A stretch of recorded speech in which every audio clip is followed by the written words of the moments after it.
ആലപ്പാട് കരിമണൽ ഖനനം നിയമസഭയിൽ ഉന്നയിച്ച പ്രതിപക്ഷം അശാസ്ത്രീയമായ ഖനനം മൂലം തദ്ദേശവാസികളുടെ നിലനിൽപ്പ് അപകടാവസ്ഥയിലാണെന്നും പ്രശ്നം സഭ നിർത്തിവെച്ച് ചർച്ച ചെയ്യണമെന്നും ആവശ്യപ്പെട്ട പി.ടി. തോമസ് അടിയന്തര പ്രമേയത്തിന് നോട്ടീസ് നൽകി.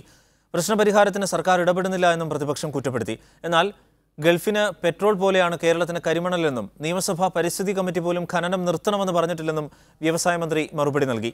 ഖനനം സംബന്ധിച്ച് ഒരു പരാതിയും സർക്കാരിന് മുന്നിൽ വന്നിട്ടില്ലെന്നും മന്ത്രി പറഞ്ഞു. സെയ്ഫ് സൈനുലാബ്ദീൻ വിവരങ്ങൾ നൽകും. സെയ്ഫ്, എങ്ങനെയാണ് സഭാ നടപടികൾ? ആലപ്പാട്ടെ കരിമണൽ ഖനനം മൂലം പ്രദേശവാസികൾക്ക് തീരാൻ ദുരിതമാണുള്ളത്. ഈ പ്രശ്നം പരിഹരിക്കാൻ വേണ്ടി സംസ്ഥാന സർക്കാർ ഇടപെടുന്നില്ല എന്നുള്ളതായിരുന്നു പ്രതിപക്ഷം അടിയന്തര പ്രമേയ നോട്ടീസിലൂടെ പറഞ്ഞിരുന്നത്. ഈ ഘട്ടത്തിൽ ശൂന്യവേള ആരംഭിച്ചപ്പോൾ തന്നെ ഈ നോട്ടീസിന് മന്ത്രി ഇ.പി. ജയരാജൻ മറുപടി നൽകുകയാണ്. മുൻ നിലപാടെല്ലാം വ്യവസായ മന്ത്രി ആവർത്തിക്കുന്നതാണ് നമുക്ക് കാണാൻ കഴിഞ്ഞത്. പരിസ്ഥിതി കമ്മിറ്റി ശുപാർശ നിയമസഭയിൽ വെച്ചിരുന്നു. ആ ശുപാർശയിൽ പോലും ഖനനം പാടെ നിർത്തണമെന്ന ആവശ്യം പരിസ്ഥിതി കമ്മിറ്റി ഉന്നയിച്ചിട്ടില്ല. മാനദണ്ഡങ്ങൾ പാലിച്ച് ജനങ്ങളുടെ ജീവനും സ്വത്തിനും ഹാനികരമല്ലാത്ത രീതിയിൽ ഖനനം തുടരാം എന്നാണ് നിയമസഭാ പരിസ്ഥിതി കമ്മിറ്റി അടക്കം പറഞ്ഞിരിക്കുന്നത്. ഖനനം 50 വർഷത്തിലേറെയായി നടക്കുന്നുണ്ട്. ഗൾഫിൽ പെട്രോൾ പോലെയാണ് കേരളത്തിന് കരിമണൽ എന്നും വ്യവസായ മന്ത്രി വ്യക്തമാക്കി. 4 വ്യവസായ സ്ഥാപനങ്ങളിലായി ഇട്ടാണ് ഈ കരിമണൽ ഖനനവുമായി കരിമണലുമായി ബന്ധപ്പെട്ട 4 വ്യവസായ സ്ഥാപനങ്ങൾ ആ മേഖലയിൽ പ്രവർത്തിക്കുന്നുണ്ട്. ഇതുവഴി 5000-ഓളം ജീവനക്കാർ പ്രത്യക്ഷമായി തന്നെ ഈ സ്ഥാപനങ്ങളിൽ ജോലി ചെയ്യുന്നുണ്ട്. കരിമണൽ ആശ്രയിച്ചാണ് ഈ സ്ഥാപനങ്ങൾ പ്രവർത്തിക്കുന്നത്. ആ സ്ഥാപനം പ്രവർത്തനരഹിതമാക്കാനുള്ള നീക്കങ്ങളാണ് നടക്കുന്നതെന്ന് മന്ത്രി ആരോപിക്കുകയും ചെയ്തു. കരിമണൽ ഖനനം മൂലം മത്സ്യസമ്പത്ത് ഇല്ലാതാകുന്നു, ചാകര കിട്ടുന്നില്ല തുടങ്ങിയ ആരോപണങ്ങളൊന്നും ശരിയല്ല എന്ന് മന്ത്രി വ്യക്തമാക്കി. ഈ കാലാവസ്ഥാ വ്യതിയാനവും സുനാമി മൂലവുമാണ് ഈ തീരശോഷണം സംഭവിക്കുന്നതെന്ന മുൻ നിലപാട് മന്ത്രി ആവർത്തിക്കുകയും ചെയ്തിട്ടുണ്ട്.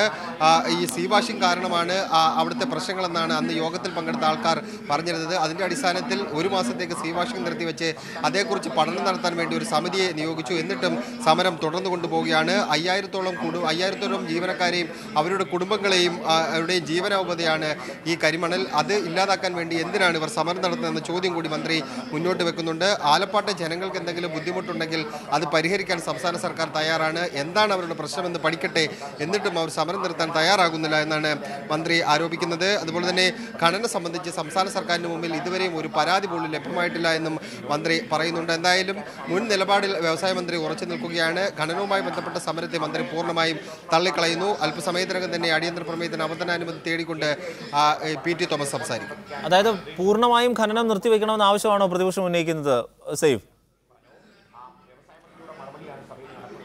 ഈ ഖനനം പൂർണ്ണമായി നിർത്താത്തത് കൊണ്ട് അവിടുത്തെ ജനങ്ങൾ ആശങ്കയിലാണ്. ആ ജനങ്ങളുടെ ആശങ്ക പരിഹരിക്കാൻ സംസ്ഥാന സർക്കാർ ഇടപെടുന്നില്ല എന്നുള്ളതാണ് അവരുടെ ഏറ്റവും പ്രധാനപ്പെട്ട ആരോപണമായി പ്രതിപക്ഷം ഉന്നയിക്കുന്നത്. അതിന്മേൽ ഇപ്പോൾ പി.ടി. തോമസ് സംസാരിച്ച് തുടങ്ങിയിട്ടുണ്ട്. എന്നാൽ മന്ത്രി മുൻ നിലപാടിൽ ഉറച്ചു നിൽക്കുകയാണ്.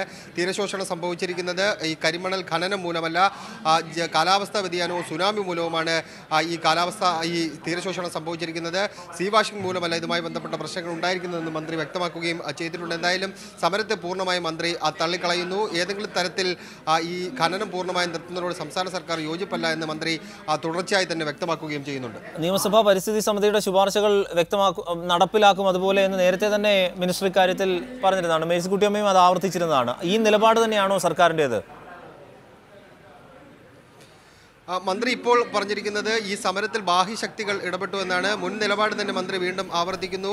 മലപ്പുറത്തുള്ളവരാണ് സമരം നടത്തിയെന്ന ആരോപണമായിരുന്നു നേരത്തെ മന്ത്രി ഉന്നയിച്ചിരുന്നത്. ആ നിലപാട് അദ്ദേഹം കഴിഞ്ഞ ദിവസങ്ങളിലെല്ലാം തുടർന്നു വരികയും ചെയ്തിരുന്നു. ഈ IREയും KMOL അടക്കമുള്ള സ്ഥാപനങ്ങൾ പൂട്ടാൻ വേണ്ടി ചില നീക്കങ്ങൾ നടക്കുന്നുണ്ട്. രാത്രി അവിടെ നിന്ന് കരിമണൽ കള്ളക്കടത്ത് നടത്തുന്നുണ്ട്. അത് കര വഴിയും കടൽ വഴിയും കരിമണൽ കള്ളക്കടത്ത് നടത്തുന്നുള്ള ആരോപണങ്ങൾ മന്ത്രി നേരത്തെ തന്നെ ഉന്നയിച്ചിരുന്നു. ഇപ്പോൾ മന്ത്രി ആ നിലപാട് വീണ്ടും ആവർത്തിച്ചിരിക്കുന്നു. ഈ സമരത്തിന് പിന്നിൽ ബാഹ്യശക്തികളാണ്, ബാഹ്യശക്തികൾ ഇടപെട്ടുകൊണ്ടാണ് ഇത്തരത്തിൽ സമരം നടത്തുന്നതെന്നാണ് അദ്ദേഹം വ്യക്തമാക്കിയിരിക്കുന്നത്. 2 ദിവസം മുമ്പ് കരുനാഗപ്പള്ളി MLA ആയ രാമചന്ദ്രൻ ഈ വിഷയം സബ്മിഷനായി ശ്രദ്ധ ക്ഷണിക്കലായി നിയമസഭയുടെ ശ്രദ്ധയിൽ കൊണ്ടുവന്നിരുന്നു. അന്ന് മന്ത്രി പറഞ്ഞിരുന്നത് അവിടുത്തെ ജനങ്ങളുടെ ആശങ്ക പരിഹരിക്കാൻ വേണ്ടി സ്ഥലം സന്ദർശിച്ച് ആവശ്യമായ നടപടികൾ സ്വീകരിക്കും എന്നാണ്. അന്നും അദ്ദേഹം ഇതേ നിലപാട് ആവർത്തിച്ചിരുന്നു.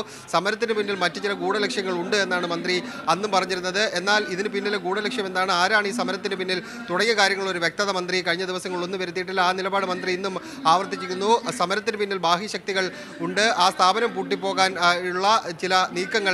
പൂട്ടിക്കാനുള്ള ചില നീക്കങ്ങൾ നടക്കുന്നുണ്ട് തുടങ്ങിയ തരത്തിലുള്ള ആരോപണങ്ങളാണ് മന്ത്രി ഇപ്പോഴും ഉന്നയിക്കുന്നത്. എന്തായാലും പ്രതിപക്ഷത്തിൻ്റെ ഭാഗത്ത് നിന്ന് ഇപ്പോൾ അടിയന്തര പ്രമേയത്തിന് അവതരണാനുമതി തേടിക്കൊണ്ട് പി.ടി. തോമസ് സംസാരിക്കുകയാണ്. ഇതിനുശേഷം മന്ത്രി വീണ്ടും ഇക്കാര്യത്തിൽ മറുപടി പറയും.